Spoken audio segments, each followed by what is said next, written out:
Well, my little toolomaniacs, I was watching Tool Addict, and he mentioned he'd seen Scoutcrafter's miniature screwdriver, and so he thought he'd have a look and see if he got any small screwdrivers. Well, you know what it's like. Tool Addict was influenced by Scoutcrafter, and now I've been influenced by Scoutcrafter and Tool Addict. So anyway, I went looking and searching, and I thought, oh, I've got small screwdrivers. I'm sure I've got small screwdrivers. But anyway, when I came to have a look, I saw that one first, and I thought, that could be a small screwdriver, but the long handle kills it. And I thought these were small. I thought to myself, I've got small screwdrivers, but I haven't. They're massive. They're massive. 6 inches. So, I failed miserably. Well, anyway, whilst I was there in the small screwdriver department, I saw this and I thought, oh, Woolworths. How long has Woolworths been gone? The old set of, still all the bits are still surviving.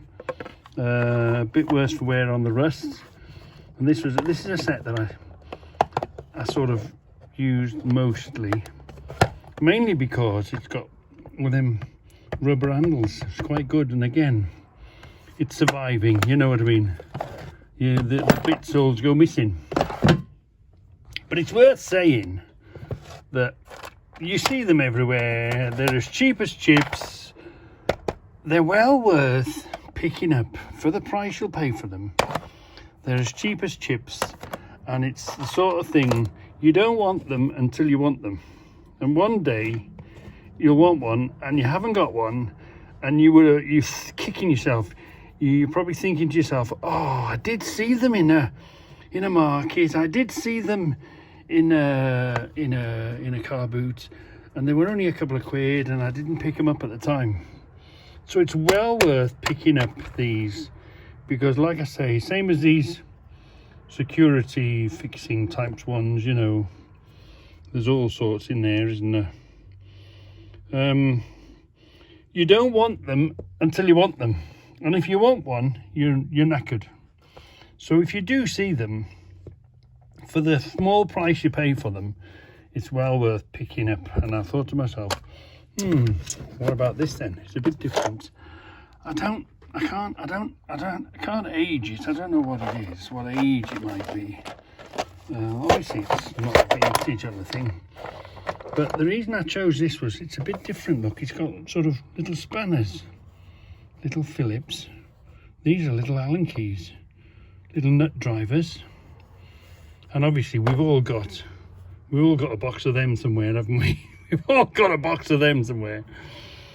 But what language is that? First of all, what the hell does it say? Look, what? Obviously that says a whole load of screwdrivers of different sorts. But I don't know what language it is, or is that the same thing written in different languages? So, you know me, I just like to be different. The same but different, and I thought I would show you this little set that I haven't seen anywhere else on my travels. I just happened to see it. I don't even remember where the hell I got it from. But I just happened to see it one day, and it was different. And like I say, if the opportunity comes, for the small price you pay for them, they're well worth picking up, because you don't want them until you want them. And when you want them, you're well knackered without them. So yeah, they should be part of your tool collection, special cupboards. These stay in the special drawer, so that if I am stuck and I need something really odd, I know they're in my special drawer. So anyway, I'm going to continue watching Tool Addict. Yeah. Hello, Ben. Are you keeping well, Ben? I am watching you. Yeah, I am watching you. And Ben was watching Scoutcrafter, look. Yeah. So that's my little contribution to the conversation. Reggie, you're a complete failure, you idiot. It's been sitting in the vinegar, nothing happened. I cleaned up the threads at the end, I warmed it up. I started turning it. I thought, oh, it's coming loose. It's a bit tight, but it's coming loose. Anyway, it wasn't coming loose, it was twisting off. So, Reggie, you idiot. Anyway, so cut that off there, cut this off here nice and clean, drill it out to the inside so we can unthread that, put this back in, weld that on the end of there. At least to be some sort of useful, hopefully. Try and bring it back to life so it's not a complete loss. But wow, is that stuck. Wow, wow, wow. Even with heat, that's still stuck. What a bummer.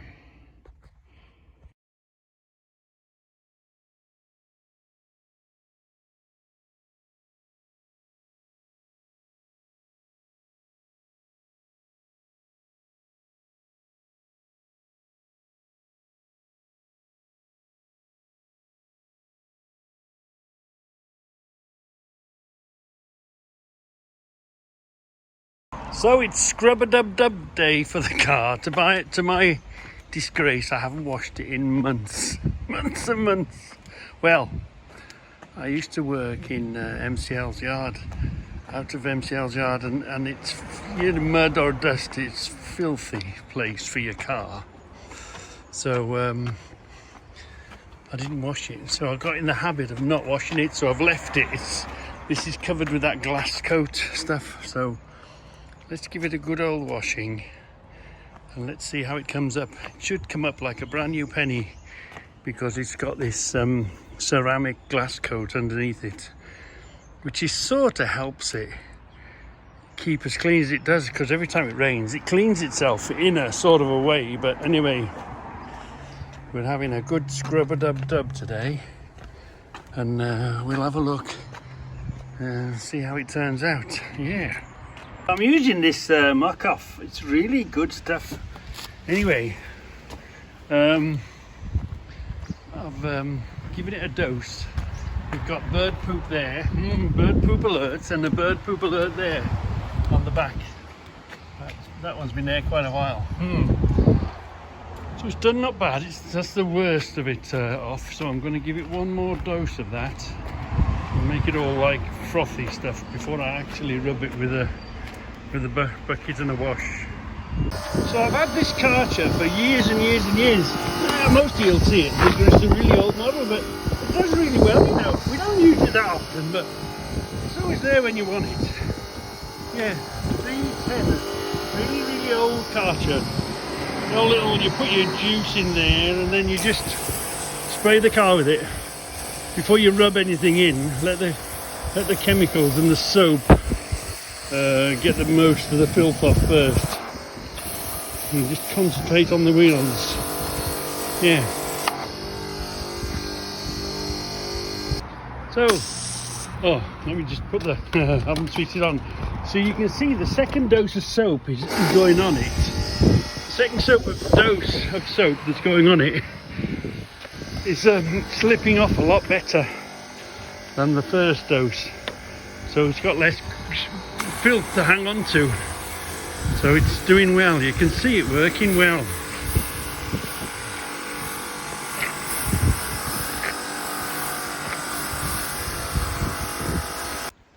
So here we are.